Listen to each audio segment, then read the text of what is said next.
Welcome to the Women of Soul Aligned Business podcast. I'm Joe Che. I support women through 12-month programs, one-on-one mentorships to scale their business and create that masculine structure so they can keep in their feminine flow. I am here today with Kel Karuna. Kel is a life transformational coach, somatic practitioner, best-selling author, international speaker, and host of Dear Goddess, guiding women to heal from their toxic relationships, reclaim their power, and radically reinvent their lives. Beautiful, Kel. Thank you, Welcome. Joe. Thank We you. have your book here, and I know you've gone through a little rebranding. Yeah. Tell us on this journey to be in this purpose-led business, what are some things that have come up that our listeners would find useful that was either a surprise or it's like, hey, you really have to nail this to get it right? I would say the one thing is you don't need to nail it to get it Mm, right. I came into this journey very much in a place of hyper masculine, wounded masculine energy. It was that typical boss babe energy. Go do, get it perfect. There were so many patterns of perfectionism present within my business. And I spent so much time in my head overthinking, trying to get it right.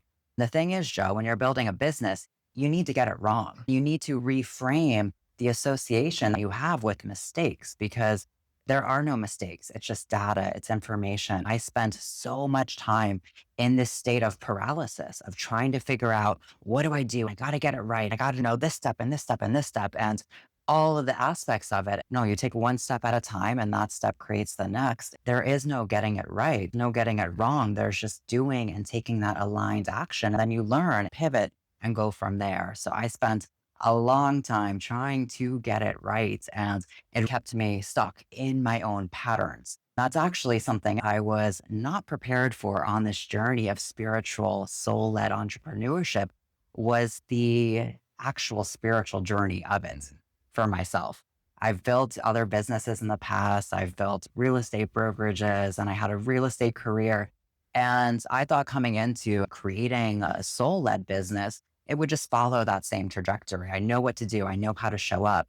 But the business you're building is such a mirror for your own subconscious programming. And it's a mirror for your own patterns. And all of that is going to be revealed. It's actually quite confronting. The journey of spiritual entrepreneurship, it's kind of like a big ceremony in and of itself. Seeing your own patterns mirrored back requires you to transcend them and evolve on deeper levels. Let me tell you, for the longest time, my ego was the CEO of my soul led business. Those board meetings were not fun.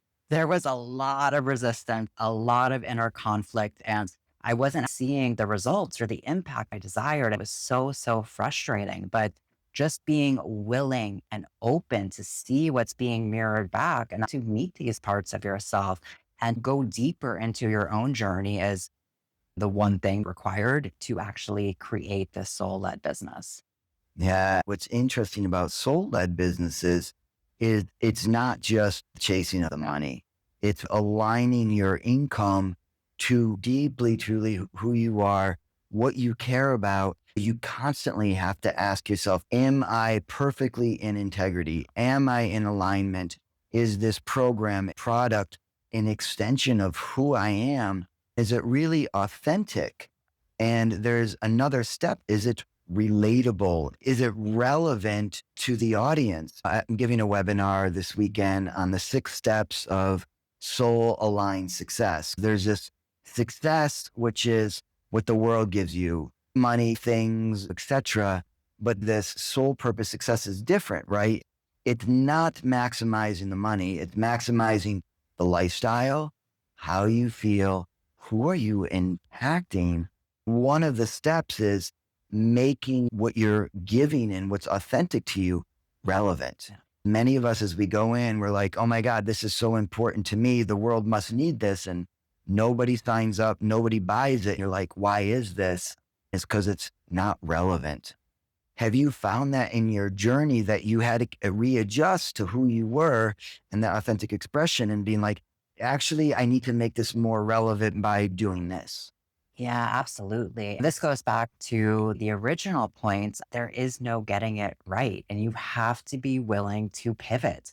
because as you are evolving, your business is evolving. And if you are not in complete integrity with what you are offering and sharing, your audience, your clients, the people that you're going to support and meant to support, they're going to feel that disconnect. So you have to be willing to pivot again and again. It doesn't mean you're wrong. It doesn't mean it's not working. It just means that it is because you're willing to come back into alignment. I really relate to that sense of, oh, I have this beautiful idea of what I'm going to share, but is it relatable? And how do I translate it to a way where I work with women specifically so that other women can really see themselves in my journey and they can see how the transformation I led myself on can help them and how I can be the guide and the path for them as I'm continuing to walk and guide myself on my own path through the support of mentors, of course, because we're not meant to do this alone. We're meant to do this in community. We're meant to receive support,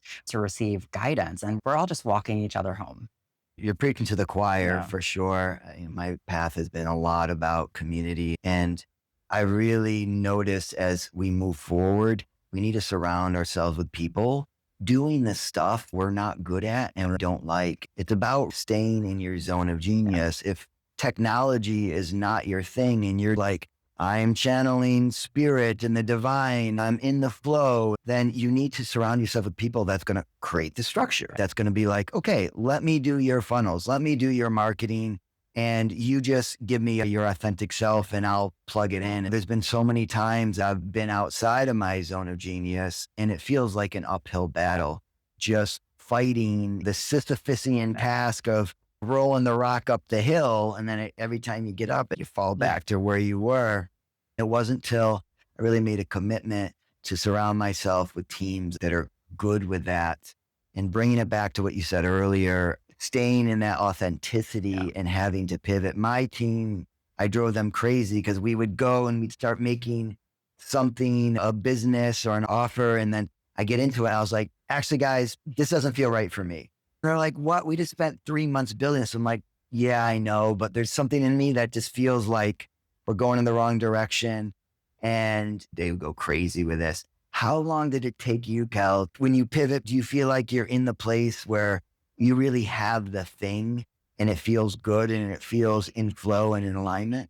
Yeah. So regarding pivoting and coming back, I essentially came full circle, but I really want to acknowledge your willingness to just put the brakes on and go a completely different direction. That takes a lot of courage and vulnerability, especially when you've given so much energy and resources to a project being packaged in a certain way. But if it's not in alignment, you can package it all you want. You could keep pushing, but keep meeting all of that resistance. I've definitely encountered that resistance within the evolution of my own business because when I first had this divine download to build this business, I remember the exact moment. It was summer of 2021. I'm sitting on a beach living in Washington State at the time. The summer before, I had this huge awakening of, wow, I'm actually a soul having a human experience. That was like a big billboard moment for me.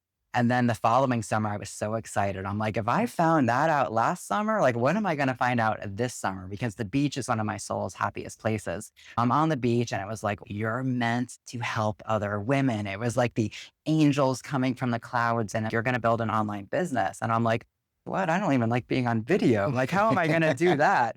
I remember I gave myself this challenge to do a face to camera talking on my Instagram stories every single day forever because I was still very much in that place of wounded masculine energy. It was like no days off, but we're going to get good at this.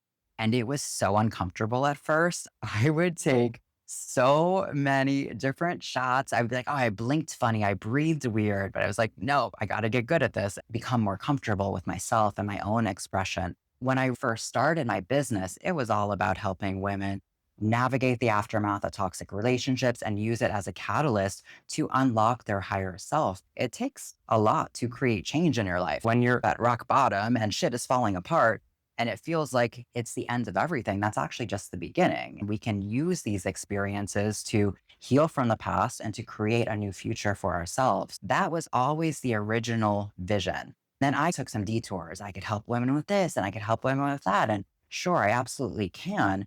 But at the same time, it wasn't in the fullest alignment with what my soul desired to express and how desire to support women. It took all kinds of detours to realize, why am I feeling so much resistance? Why am I launching this offer? Why am I putting out this coaching program?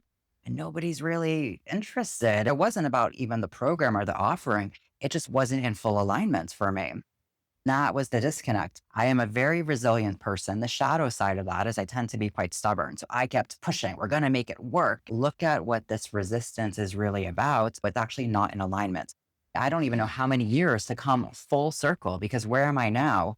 Actually helping women navigate the aftermath of toxic relationships. But I needed to be more embodied in my own healing teachings to really hold this space for women to help them navigate some of their deepest, darkest pain and shame, because it's not about the toxic relationship. It's about the toxic relationship you have with yourself Self, yeah. and childhood trauma and wounding and all of that. So I needed to be more embodied in myself to hold women, to navigate them through that. A big part of this journey of spiritual entrepreneurship is trusting your path, trusting the unfolding. It's not always what we want in our desired timeline. Sometimes other things need to unfold to lead us where we're meant to be. And in the moment, it might not make sense. Why did I launch this offer and only one person bought or no person bought? Doesn't make sense. What makes perfect sense, because you don't have the vantage point of another perspective where there's something here for you to see. There's a lesson, a course correction, a pivot, that deep level of trust in yourself and the guidance you are being given to allow the unfolding to happen, because it's our soul's expression. We can't get it wrong. It's like, you think about a seed is planted. It doesn't question if it's going to grow. An apple seed isn't wondering, am I going to be an orange tree? No, I trust. And our life just wants to flow through us. And we just get to be the channel and the catalyst for that.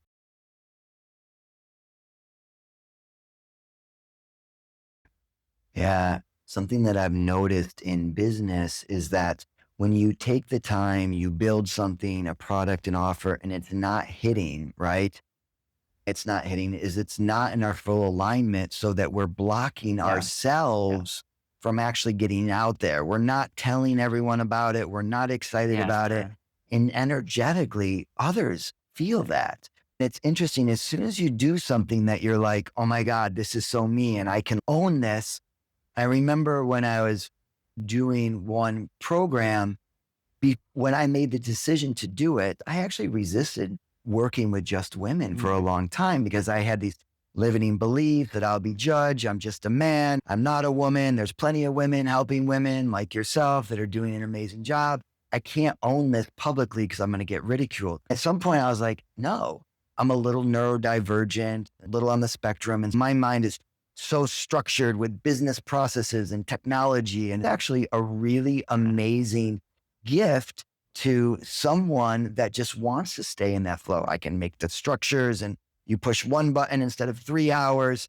That's a gift. As soon as I decided to do that, I was getting women messaging me to work with me before I even put the thing out there. Yeah. It was such like a aha moment of, wow, I am blocking myself. Most of the time, if something is not successful, it's usually because we have a limiting Yeah. belief that's blocking ourselves from fully owning it, speaking about it, getting on camera like you did.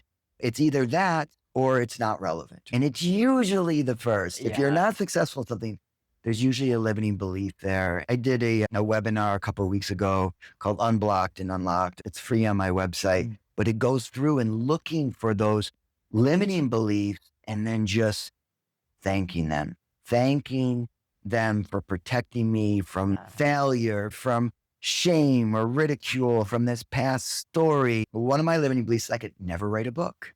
And that came from being ADHD and struggling in school to write long form. I implanted this idea in my own head. Other times, parents, caretakers install those beliefs for you. I remember thinking when I got the download, I have to write this book. I was like, I can't write a Yeah. book. Limiting belief. No. I just finished my book, 300 and some odd pages, Amazing. going into beta readership. These things that we block within ourselves, and almost all of them can be unblocked, Yeah. right? And that's part of the journey. Yeah. And sometimes it's just a practice. Like you said, I have this limiting belief that I'm not good on camera, or I don't look good, or I don't translate, or I breathe funny, or whatever it is that you said. Is actually you just do it and you get comfortable. First time I did one of these Instagram posts, the first comment I got is, "You sound like a robot." And I was so hurt by it. And guess what? They were right. And then later on, I was trying to be a more expressive and I'm talking and in the camera face. And someone else is like, that doesn't feel authentic. I feel so hurt. Actually, that was true too. It's finding your zone. And then for me, podcasts, talking, so easy for me to be authentic. I can just be with you. I can be present with you. And not everyone has to go the route of being an Instagram influencer, finding your voice there. It could be just showing up to your local men's group or women's group and speaking there. Maybe that's where your authenticity is. It could be with family or one-on-one. How do you find that authenticity within your truest alignment? Yeah, that's such a beautiful question because there are so many ways to build a business. Everyone's business is going to look a little bit different, and there's no one size fits all Yeah. approach. Sure, there's strategies, systems, processes. That's really the benefit of working with coaches and mentors and receiving support to help set that up.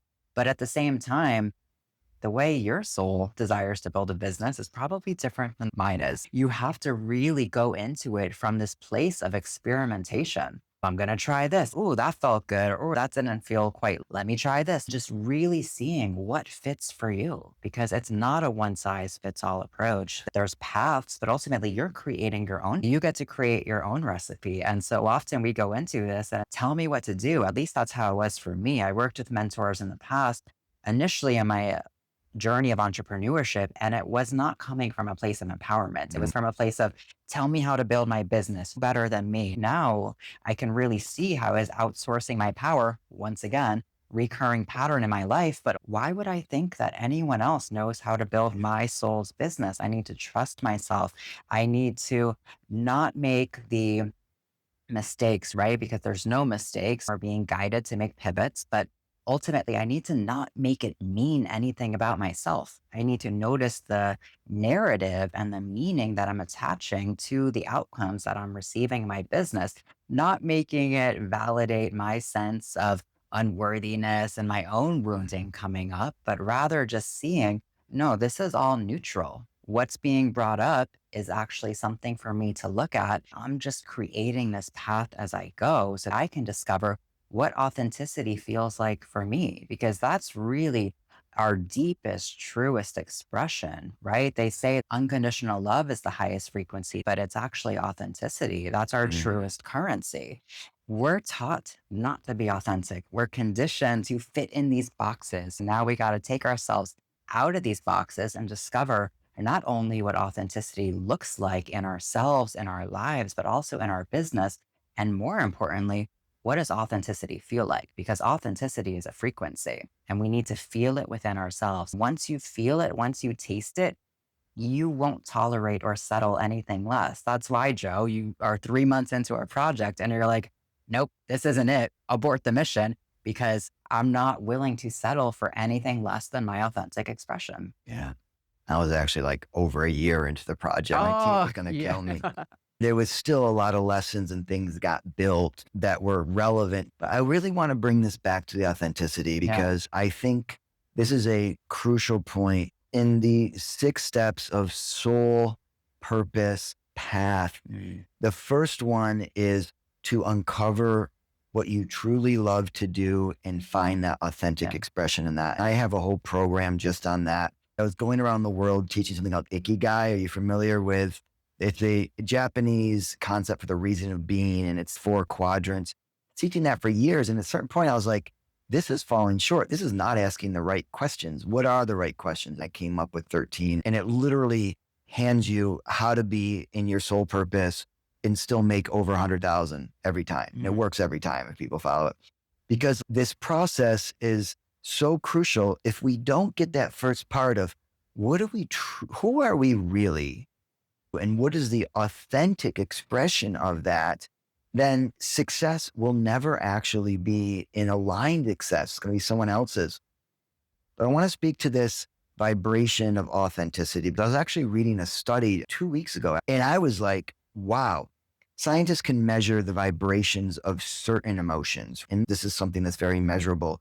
For the longest time, they thought love and joy is the highest vibration. A lot of people say this, but what they found is they put them in this box. I forget what the name of this box is, but it basically is shielding all electromagnetic Mhm. waves from the outside. So it's an isolation box. They have these sensors measuring the vibrations of the emotions inside the brain and what's getting projected outside the body. What they found was love was not the highest vibration. It was authenticity, exactly what you said. I was like, what does that mean? I had to keep digging and doing more research. Have you ever got the goosebumps? Some people call it the truth bumps. Yeah.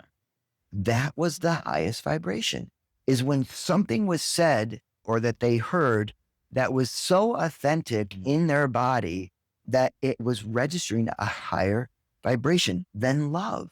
I don't know why that is just blowing my mind right now, but it really shifted my perspective on something I believed for a very long time. And Yeah. now I need a new model on that. So it's like, how do we get to that? And why does that show up when I say something to you or you say something to me? I'm just like, and then the hairs stand up, Yeah. right?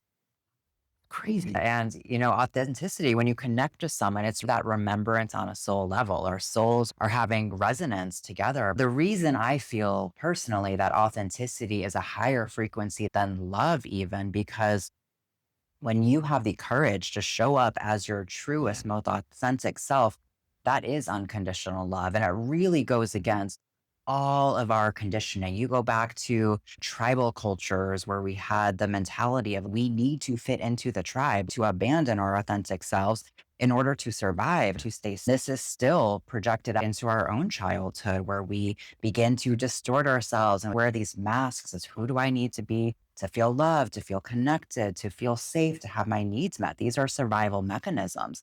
Stepping into your most authentic expression goes against all of that and really brings up so much of your core wounding, subconscious programming, and patterning, not just within yourself, but ancestrally as well. So, this is truly evolution. You talk about monkeys learning how to walk on 2 feet and the evolution of I didn't pay that much attention to it in high school, right? We're in an evolutionary transition period in time where we're coming into more of our authentic selves. I can remember my own journey of authenticity has been, oh my goodness, so challenging in so many ways. I can still remember on more of the beginning of my early entrepreneurship journey where I just had such a desire to show up from that authentic place. And I'm like, why does it feel so hard to just be myself? Why does it feel so challenging to just be me? I feel like every time I was talking to someone or making some type of video or content or on a podcast, I'm like, that doesn't really feel like me. I don't know how to be myself after a lifetime of people pleasing, perfectionism, and all these patterns showing up. I forgot who I really was. So this is really a journey of remembrance, of peeling back all of these layers to really return to the truest expression of our own essence. That's been there all along, but we just forget. This is above and beyond the journey of entrepreneurship. This is our own soul's evolution to come back to this place of remembrance of authenticity. So true. Although I challenge you said Yeah. something that when we're in the tribe, sometimes we need to step out and it goes against the fitting in. Yeah. I agree with that. I also want to add that most of the time I've noticed that when people are in their authentic expression, in their soul purpose, they are almost always serving the collective. Yes. Almost. And what's interesting, a lot of people have been raised to be in this place of humbleness and shame.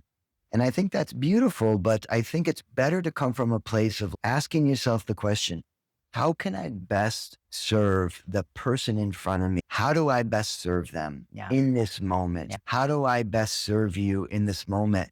When we do that, we're generally in our alignment. It's not coming from ego. It's not selfishness because the thing we are really truly meant to do in our soul purpose is always going to have a positive impact on others. We need everyone. And this is why I'm so dedicated to the work. And my guess is you too, is that when others are encouraged to step into that purpose and that alignment, it is helping everyone around them have better happiness, more abundance, more ease. It makes the world a better place. Yeah, absolutely. It takes a lot of courage to do that because when we are operating off of our own conditioning and survival patterns, we're in that place of ego. And ego says, what can I take? I need to protect my wounding. I need to hide and I need to suppress the shame. But what you described is that place of giving. I'm just Yeah. here to give, to support. This isn't about me. I just want to share, support, serve, not expecting anything in return. You receive as a byproduct Yeah. of that unconditional place of giving and serving. There's no attachment to any kind of outcome. But it really comes back to that place of can I show up from an authentic place that's in resonance with my soul and not a place of my ego where I need to receive something and take something from you to feed type of pattern within myself. We actually give other people permission to be themselves when you are unapologetically yourself. It's beautiful ripple effects. You feel more comfortable within yourself when someone else within your proximity is also just truly unapologetically themselves. Yeah. Such wisdom, Kel. Mm. Thank you for your wisdom and presence. I really feel that in you. And, when you're speaking about the soul aligned business, I feel you embodying Mm. that. So thank you. If someone wants to join your program, if you want to do that, they can find that on your website. Yeah, on my website or on my Instagram as well, I have all my programs and offers outlined. And just send me a DM. I would love connecting with women and just being a support and a resource. Do you have any free programs on there? I do. I have quite a few free programs and offerings, different journaling guides and embodiment practices to really support women at various stages of their journey, whether it's initially navigating the aftermath of a toxic relationship or beginning to develop awareness of other patterns in their life and coming into divine feminine power. Beautiful. I also have some programs on unblocking limiting beliefs, how to scale businesses. I have a lot of communication, free AIs too. So please drop us a DM. I answer everyone personally. I'm sure you do Yeah. too. Find me on theconnectionmap.com or on Instagram, Joe Che. And thank you guys for being here for the Women of Soul Aligned Business. I hope this has found this to be nourishing and useful. And thank you, Kel, for being with us. It's such an honor. Have a great day, everyone.